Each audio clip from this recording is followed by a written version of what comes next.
Me agradó el humor que tuvo la película en lo personal allí, bien bonito y bien llevado, pero en sí, lo que encierra la película, el significado, la planta insolente pisando nuestra tierra, nuestra patria, no ha cesado, se siente todavía, aún está presente, y creo que es uno de los principales mensajes que debemos tener presente nosotros, los patriotas venezolanos.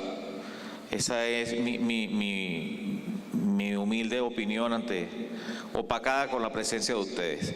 Quiero dejar en uso de la palabra a ustedes dos principalmente, y bueno, luego María Elcira modera, como hemos hecho siempre, la intervención de los oficiales que están aquí presentes. Román o profesor. Bueno, cuando Luis Brito me entregó el guión de La planta insolente, lo primero que tuve fue un gran susto, porque era una película muy difícil de hacer, la película más difícil que he hecho desde todo punto de vista, desde el punto de vista artístico, desde el punto de vista técnico, una película histórica donde había que respetar los vestuarios, las escenografías, de un costo bastante elevado. Pero esa película nació el día que se estrenó Zamora, también con guión de Luis Brito sobre la vida de Zamora. Y esa película la había encargado el presidente Chávez. El presidente Chávez fue quien fundó la Villa del Cine, y el día que fue a fundar la Villa del Cine me invitó a que yo fuera con él. Y entonces él me encargó: ¿a ti no te gustaría hacer Zamora? Sí, cómo no. El día del estreno de Zamora, que fue en el Teatro Teresa Carreño, cuando terminó la película, así como estamos ahora, estaba el presidente Chávez, estaba Luis Brito del otro lado, yo de este lado, y de pronto él, que era maravilloso, sigue siendo maravilloso, me dijo: Román, ¿a ti no te gustaría hacer una película sobre Cipriano Castro? Sí, le dije. Y se volteó donde Luis Brito, que estaba a su izquierda, y le dijo: ¿y a usted, Luis Brito, no le gustaría escribir el guión? Sí. Y ese día nació esta película que acabamos de ver. Yo estoy sumamente emocionado porque tenía tiempo que no la veía. He hecho 28 películas y a uno se le olvida a veces las cosas que ha hecho, y hay cosas que no se recordaba cómo las había hecho. Es la película más difícil que he hecho, pero tuve el acierto de elegir, tanto desde el punto de vista artístico como desde el punto de vista técnico, la gente más adecuada. Los vestuarios, las escenografías, la reconstrucción, los lugares donde fuimos a filmar eran precisamente los que se necesitaban. Y la Villa del Cine me abrió las puertas y pudimos hacer lo que acabamos de ver. Yo estoy sumamente emocionado de haberla visto. Recuerdo siempre al presidente Chávez. Él sigue vivo, evidentemente. Y bueno, y seguimos trabajando y haremos otras películas más. Estamos preparando Muñequita Linda, que es una obra de teatro de Luis Brito, que yo la estrené en teatro hace varios años, y ahora él acaba de entregar el guión, la adaptación cinematográfica, y la vamos a hacer. También es una película muy divertida, pero también es política, porque trata de la época de Pérez Jiménez. No les cuento más. Luis.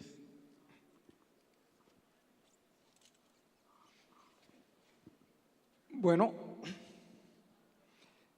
se dice que yo he escrito un guión. Quien ha escrito este guión es la historia. A ustedes les parecerá que lo que han visto es un conjunto de invenciones desaforadas, exageradas, imposibles. No. Prácticamente todo lo que ustedes han visto es histórico. Gran parte de las frases que se dicen son sacadas directamente de los textos de la historia. Esa reunión de gabinete donde Cipriano Castro de repente dice, bueno, hay peste en La Guaira, han tomado medidas, sí, ya mandamos a poner preso al médico que la denunció. Histórico. Que unos jueces soltaron un criminal, un asesino, porque estaba muy débil y en cuanto salió mató a otra persona. Entonces, todo eso es la investigación de los gabinetes de Cipriano Castro. Esos contratos en los cuales se entregaba la soberanía de Venezuela, diciendo que las controversias sobre ellos iban a ser resueltas por jueces extranjeros. Todo eso es histórico. Esas enormes avalanchas de reclamaciones de deuda contraída irresponsablemente porque se le había dado a los contratistas, a los capitalistas e inversionistas extranjeros todas las ventajas, incluso las exoneraciones de impuestos, por ejemplo, y el no pagar lo que se le debía a la... Todo eso es absolutamente y deplorablemente y sangrientamente histórico. Es un llamado para que eso no se vuelva a repetir. Fíjense cómo mientras una nación entraba en complicidad con eso, varias personas, entre otros Cipriano Castro, intentaba detener eso o más bien paliar las consecuencias de esa monstruosa traición a la patria que comenzó desde que se empezó a contraer deuda pública a raíz de la independencia. Todo eso es real. Todo eso es que Venezuela era una factoría con casi todas las cosas.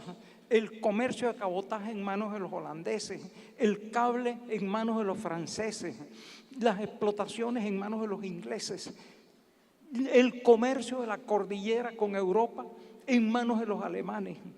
Todo eso es lamentablemente exacto, preciso y verídico.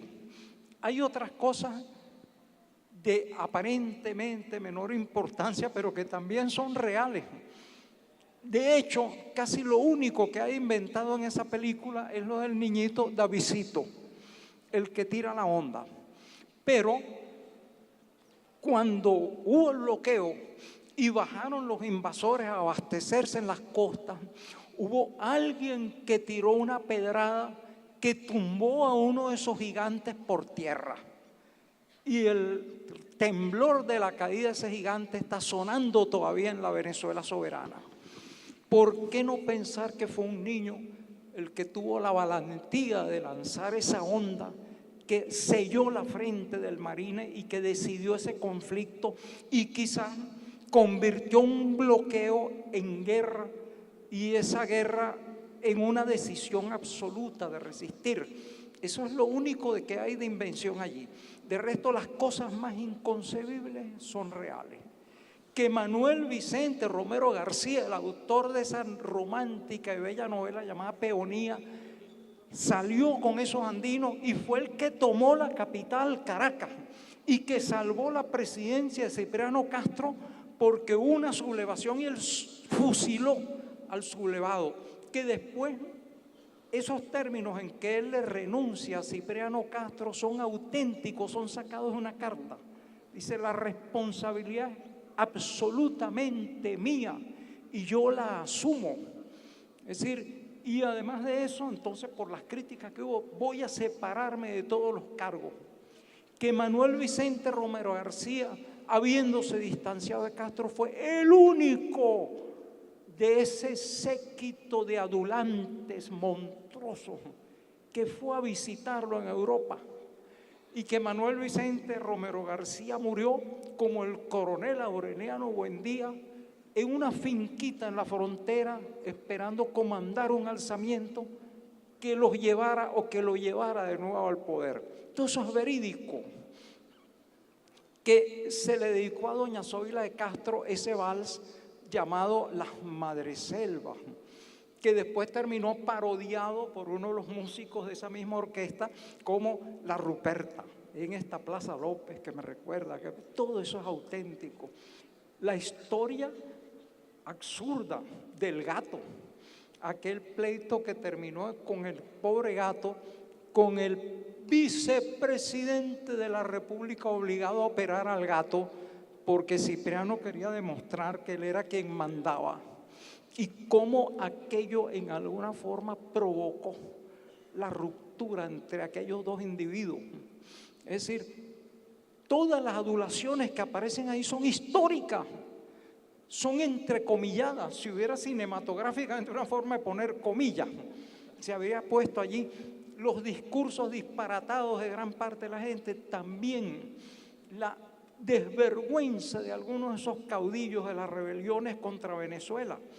Que Rangel Garbira fue a Colombia a pedir 5.000 soldados colombianos para invadir por el Táchira, y que fue puesto en fuga por Celestino Castro, el hermano de Cipriano Castro, histórico, que invadió con banderas venezolanas al mando de 5.000 paramilitares que habían sido puestos por el gobierno colombiano, porque Colombia, esa expresión es auténtica. Si Bolívar, que era un gigante, no pudo mantener la Gran Colombia, ¿cómo la va a revivir Cipriano Castro, que no tiene los quilates? Y esa expresión espantosa de un adulante que dice: Bolívar ambicionó la corona y no la merecía, mientras que Cipriano la merece por 1000 títulos y no la ambiciona. Esas cosas vergonzosas, terribles, son certeras, son todas sacadas de documentos y tienen que quedar en la historia y en la conciencia de ustedes para que vean lo que es el combate de una persona imbuida de un ideal nacionalista, que no acepta que los jueces vendan a su país, que no acepta que se hagan contratos que someten a Venezuela a las potestades extranjeras, que aun cuando aparentemente está derrotado, vence con ejércitos de voluntarios. Esos oligarcas que ustedes ven ahí se llevaban a sus peones arrastrados a las guerras. Los ejércitos de Cipriano fueron de voluntarios siempre. Y cómo ese hombre que ha desafiado a todos. Esta película se pudo subtitular Venezuela contra 6 imperios. Fueron 6 imperios que se coligaron contra Venezuela, y mientras Cipriano estuvo en el poder los mantuvo a todos en jaque, obtuvo el retractamiento de las empresas extranjeras, y solo cuando la enfermedad lo venció vino entonces la traición a terminar de darle la puntilla. Incluso esas 2 episodios finales, que alguien intenta matar a Cipriano Castro anciano, eso es auténtico, y que llega el encargado de las fuerzas navales en el Caribe a ofrecerle en bandeja de plata el regreso a Venezuela y vengarse del compadre que lo había traicionado.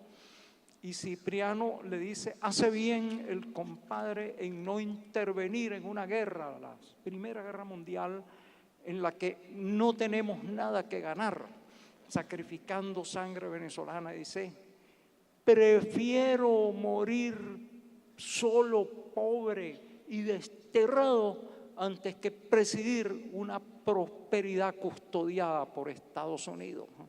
Eso es histórico y debe repetirse en el cine, en la impresa, en los libros que la editorial Hormiguero difunde, y debe sobre todo estar grabado indeleblemente en la conciencia de todos y cada uno de los venezolanos y de los que tienen la misión de defendernos contra la planta insolente del extranjero. He dicho.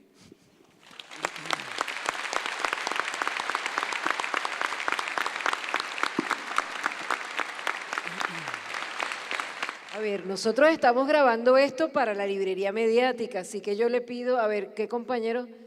El compañero tiene preparada la cámara para tener a quienes van a participar hoy, que esperamos sean bastantes, a ver qué es lo que tienen para preguntarle a Román y a Luis, que esto es una maravilla. Cuando las personas se unen, pasan estas cosas lindas. Se une la Universidad Militar Bolivariana con estos dos genios, con este gran trabajador de la Cinemateca que es William Santana, que es una maravilla, con este nuestro americano que es Isidoro, que representa la unión de nuestra América, volverse venezolano habiendo nacido en Uruguay. Esta es la unión de nuestra América, querernos todos como un solo país, defender nuestra soberanía como un solo país.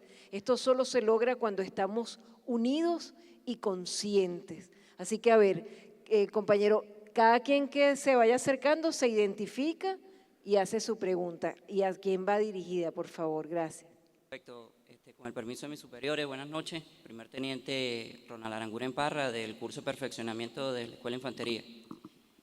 Más que una pregunta, es una reflexión. En la actualidad, la historia nos sacude con una pesadilla, como la misma pesadilla que vivimos hoy en día, con la diferencia que hemos despertado con la conciencia antiimperialista. Yo quiero citar el artículo 326, porque el profesor Luis Brito nos dijo que con los que tenemos el compromiso de defender esta tierra, y el artículo 326 de nuestra Constitución nos llama que la soberanía nacional es corresponsabilidad de todos. Entonces, tanto él, como está sentado aquí, como nosotros que estamos vestidos de verde, tenemos el compromiso de defender esta tierra para poder así lograr ser soberanos por siempre, y más que soberanos, 100% libres. Muchas gracias, mi general de división. Muchas gracias. Buenas noches.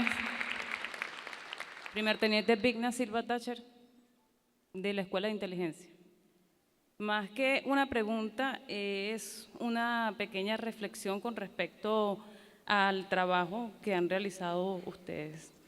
Si bien es claro, nada es casual, nosotros claramente a través de la película podemos ver cómo los Estados Unidos ha afectado, ha influenciado y ha buscado de afectar y de obtener sus objetivos de una o de otra forma. Como bien le he dicho, nada es casual. ¿Por qué lo digo? Desde 1901 se puede ver en la película cómo se viene presionando al gobierno que estaba en la actualidad. Esta presión viene dada para que ellos puedan responder a sus intereses. Se fue presionando cada vez más. ¿Por qué viene esa presión? Porque en esa fecha, desde 1983, se descubrió la primera empresa petrolera en el estado Táchira. Y de ahí para acá empezaron a hacer unas expediciones los norteamericanos. Cuando ellos comprueban que nosotros estamos, como todos lo sabemos, tenemos un colchón de petróleo, descansamos sobre un colchón de petróleo, ellos empiezan a incrementar su forma de agresión, empiezan a presionar los gobiernos para que estos a su vez le permitan colocar sus empresas extranjeras en todo lo que son las fajas petrolíferas y ellos poder extraer el petróleo, obtener nuestras riquezas, procesarlo. Sí, ellos lo pueden procesar en su país, pero lo que tenemos el petróleo somos nosotros. Es verdad que el gabinete, otra parte que me llamó mucho la atención es que el gabinete ministerial o el que acompañaba en este caso a Cipriano Castro no respondía a los intereses o no se sentía comprometido. Como bien lo dijo el profesor, la parte de salud no la consideraban e incluso el que hizo el informe lo mandaron preso. Uno dice, ok, lo mandan preso. Esto para tapar las vicisitudes que estaban sufriendo el pueblo en la actualidad. Sí, para esa fecha el pueblo venezolano o lo que es la parte, sí, el pueblo venezolano estaban pasando por muchas enfermedades, la lepra, desnutrición, y estas situaciones, o en la película no se ve, no fueron tratadas y no le daban una relevancia. Entonces es allí donde podemos ver que el pueblo no le hizo ninguna resistencia al cambio de gobierno, porque no eran atendidas las situaciones sociales bueno, que es una de las más relevantes y a la que normalmente hace peso. ¿Por qué hace peso? Hace peso ahorita, más que todo en la actualidad, porque nos dimos cuenta que el poder está en el pueblo. Muchas gracias. Gracias. Román, yo te quería hacer una pregunta, porque desde que, antes de que otro compañero intervenga, desde que le preguntábamos a Luis cómo había sido eso de entregarte el guión, que se había estado revisando, si tú cumplías lo que él había colocado en el guión, y Luis nos dijo, yo a Román le entregué el guión y me olvidé de eso, confió totalmente en ti, era una muy grande la responsabilidad tuya de llevar el guión de Luis a la pantalla. Roberto Moll se enfermó en una parte de la película porque se metió en el agua y le dio neumonía. Después había unos efectos especiales que faltaba hacer. De toda la película, ¿qué fue lo que más te costó lograr como director? ¿Por qué dices que es la película más difícil que has hecho en tu vida? ¿Por qué dices que es la más difícil? Bueno, porque todo había que reconstruirlo, porque nada existía. Los decorados no existían, ¿verdad? Es decir, cuando filmamos en la calle, por supuesto que se ve que pasan por el Capitolio, había que hacer ángulos para que no se vieran los carros ni las calles modernas. Pero toda la mayoría de la película son con decorados hechos en estudio. Por ejemplo, las calles que se supone que son de Caracas, nos fuimos a Córdoba a filmar. Entonces fue una película muy difícil. Había que hacer los vestuarios de la época.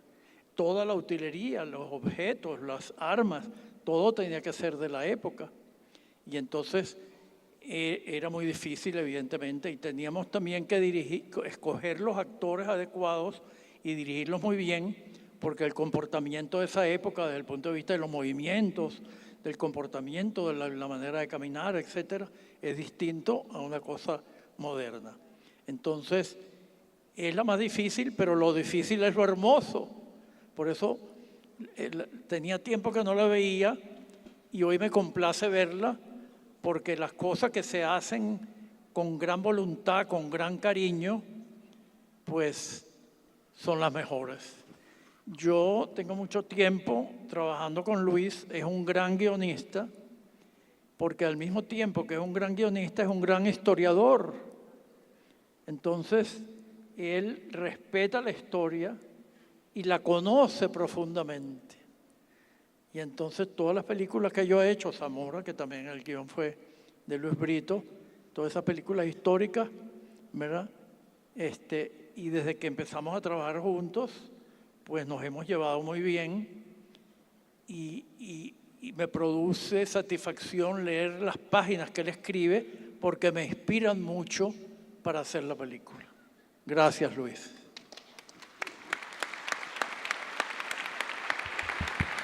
María Elcira, yo quisiera agregar, ¿no?, que ciertamente, para tomar las palabras del profesor Luis Brito, que cuando manifestó que realmente él no era el autor del guión, sino que era la historia. Bueno, Román, la tienes de bombita, porque la historia que estamos viviendo actualmente es un guión para hacer una gran película, ¿no? Que lo estamos viviendo, ¿no? Ya tienes la mitad y los vestuarios los tienes porque están actualizados. Sí, porque los hechos que vimos allí lo estamos viviendo.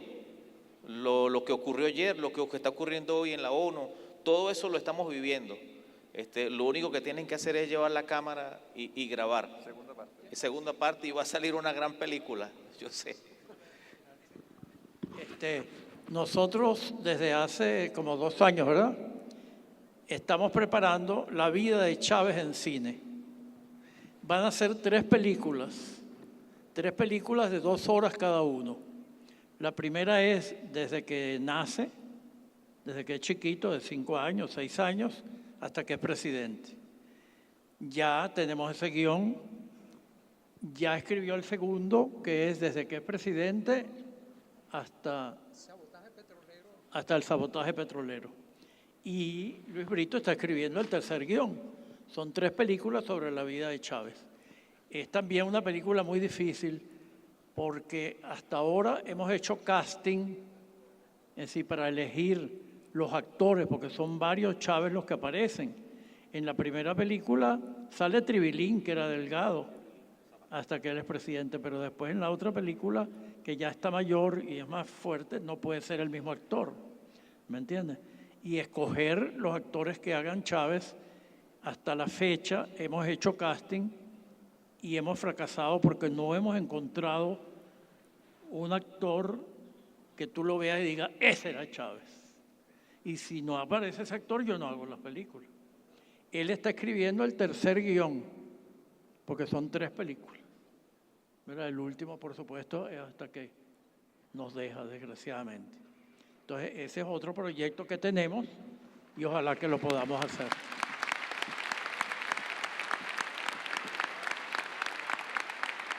Esa película nació el 25 de agosto de 2016.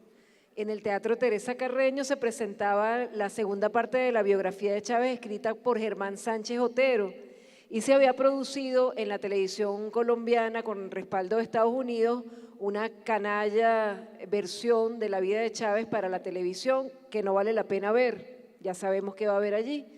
Y entonces estábamos en comunicación, ¿te acuerdas, Luis? Mandaba Luis mensajitos con Isidoro, no sé qué, estaba el presidente. Entonces el presidente dice, hay que hacer una película. Entonces Luis dice, ya está lista. Entonces el presidente, ya Luis está trabajando en esa película, pues que se haga la película. No, ya el guión estaba escrito. Lo que pasa es que había que esperar a que un canalla escribiera toda una serie para difamar a Chávez, para que se acordara de que ya había un guión escrito sobre Hugo Chávez Frías y que estaba el segundo preparado y ya prácticamente están los terceros. Ahora, una cosa que añadir acá, yo estoy tentado a llamar a Román San Román, abogado de los imposibles, porque filmar una película es imposible.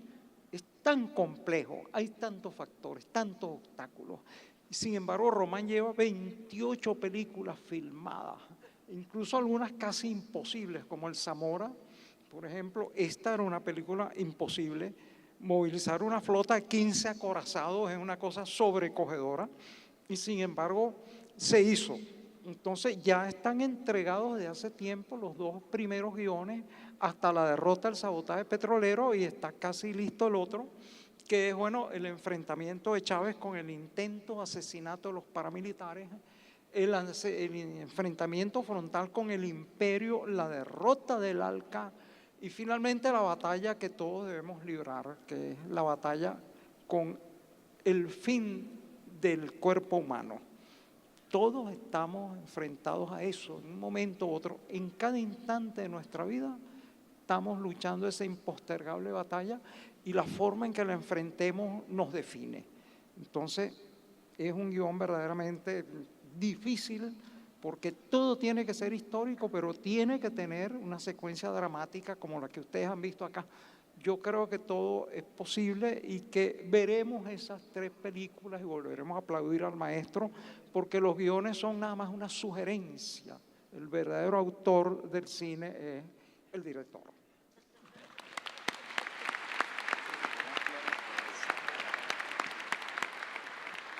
Puesto que Luis ha comentado sobre lo de Zamora, general Bonilla, general Quintero, próximamente quizás ustedes piensen que aquí se puede pasar Zamora también, ¿no? Bueno, vamos entonces a preparar las cámaras nuevamente para la participación de quienes nos honran con su presencia y nos honran con sus reflexiones y con sus preguntas. Ustedes me dicen si ya puede hablar el compañero. Sí, adelante. Buenas tardes, primer teniente Zambrano Delgado Raymond, del curso de perfeccionamiento de infantería. Voy a hablar en representación de la promoción Coronel Ejército Pedro Pérez Delgado Maizanta, que es contemporáneo a la realización histórica de esa película. Lo primero que quiero decir es felicitar al cine venezolano. Me gustó Muerte en Marruecos, me gustó Bolívar, el hombre de las dificultades, y me gustó La bota insolente que acabamos de ver. ¿Por qué digo que me gusta el cine venezolano? Porque verlo críticamente, qué película le hace más daño al pueblo venezolano. Ver de repente Indestructibles, que es una película del imperio donde viene una fuerza invasora y nos invaden a nosotros. Ver de repente la película Up, que la comentaba la licenciada, o este tipo de películas de corte histórico nacionalista que bastante nos llenan y que bastante tenemos que seguirlas viendo, seguirlas promulgando. Quiero dejar una reflexión diciendo que el cineforo, para que sepan, no termina aquí cuando termina de ver la película. Duramos toda la semana hablando de la película, en todos los espacios, en nuestros dormitorios, en nuestras aulas de clase, en los vehículos en donde vamos, seguimos hablando de la película. Entonces no crean ustedes que todo terminó aquí cuando ustedes se fueron. Duramos toda la semana a la expectativa de la película anterior y de la película que vamos a seguir viendo. En estos días escuché al comandante presidente decir de que iba a crear la escuela de cuadros a nivel nacional, de cuadros políticos, de cuadros. Yo pienso que el fuego sagrado de la revolución, el espíritu de Chávez está aquí sentado hoy. Bastantes cuadros políticos, bastante fuerza, bastante moral hay aquí para seguir haciendo la revolución irresistible, irreversible, que digo. Y quiero dar dos cosas para terminar. Primero, yo leí 100 años de soledad, y en 100 años de soledad hace mención muy especial en bastante parte del libro al coronel Aureliano Buendía, y me pareció muy grato verlo en la película con la aclaración que hacía el profesor Luis Brito. Y la sugerencia que hago es de repente en próximas oportunidades se cree un número de teléfono o algún medio de red social de manera que todos los que estamos aquí, sin necesidad de venirnos a parar aquí, de repente podamos transmitir o interactuar con ustedes de manera de hacer más activo y más viva la película y la finalidad del cineforo. Y para terminar, quiero felicitar a todos mis superiores, a mis compañeros y a todos mis subalternos, que tal vez a Bolívar le tocó pelear la guerra de independencia, a Zamora la guerra federal, a Chávez tal vez le tocó enfrentar el imperio mismo, pero a nosotros nos está tocando pelear una guerra económica, y que cada uno de nosotros desde nuestras aulas, desde nuestros trabajos, desde nuestros comandos, estamos haciendo patria y estamos haciendo que esa guerra no nos domine. Muchos de los compañeros que tal vez creíamos mejores o con muchas cualidades se han ido. No, los mejores estamos aquí y estamos aquí resistiendo con valor en contra de esa bota insolente de esa película. Gracias.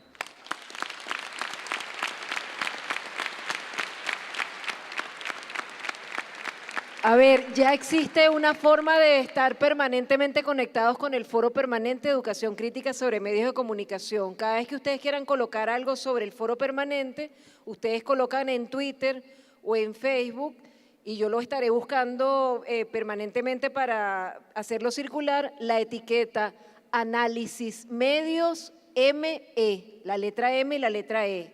Etiqueta Análisis Medios ME.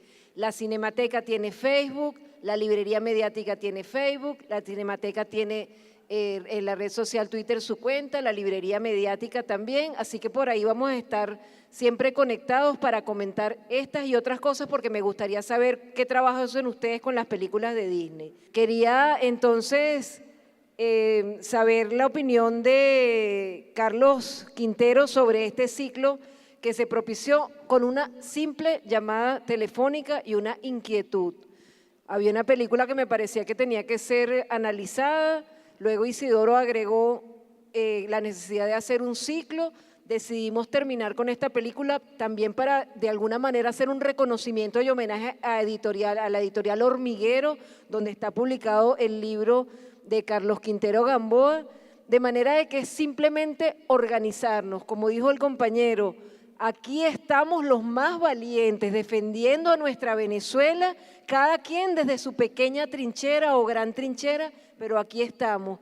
Y esta organización es la demostración de que unidos podemos lograr grandes cosas. Entonces, quería que Carlos diera su opinión y luego William Santana que nos dijera algo que tiene ahí. Yo tiene una lata ahí, una cosa, yo no sé, tiene una sorpresa. A ver, Carlos.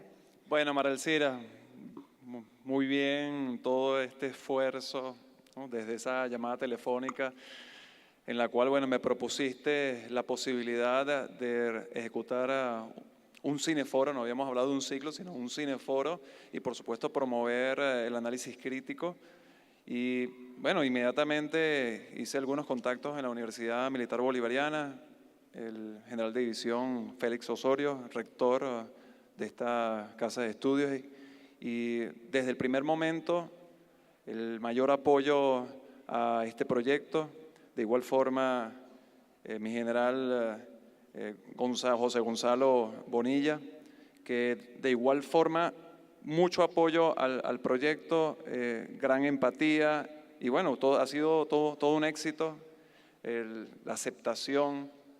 Y en esta oportunidad, particularmente en la planta Insolente, desde la óptica militar, quisiera resaltar una enseñanza importantísima, especialmente para aquellos estudiosos de la guerra, y es el hecho del valor de la fuerza moral que se destaca, ¿no?, cuando Cipriano Castro dice que la única vía es el de la resistencia, resistir.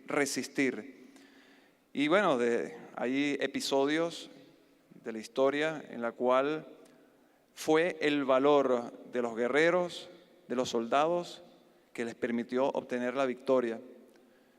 Había referenciado la batalla de Valmy, en la cual luchó nuestro héroe independentista Francisco de Miranda. Le llaman el cañoneo de Valmy. Y en aquel episodio hubo una suerte de estancamiento, ¿no?, entre las dos fuerzas militares. Ambos estaban apertrechados de cañones. Y en un momento de la batalla, los soldados franceses, los soldados republicanos, comenzaron a entonar su himno nacional, y con gran fuerza, una fuerza avasallante. Y el bando contrario, al percibir esa gran fuerza moral con la que los soldados franceses entonaban su himno nacional, causó una gran desmoralización. Entonces, este es un pequeño extracto de la historia universal, que podemos comparar con el entusiasmo de la fuerza de Cipriano Castro al enfrentarse a no solamente un imperio, a varios imperios de la época, y cómo a través de esa fuerza moral obtuvieron la victoria de la resistencia, que es una enseñanza que debemos aplicar hoy en día. Bueno, María Elcira, muchas gracias por esa oportunidad y por compartir la librería mediática, el análisis crítico, y bueno, creo que hemos logrado lo que tú visualizabas, la verdadera unión cívico-militar. Gracias. Así es, gracias a todos.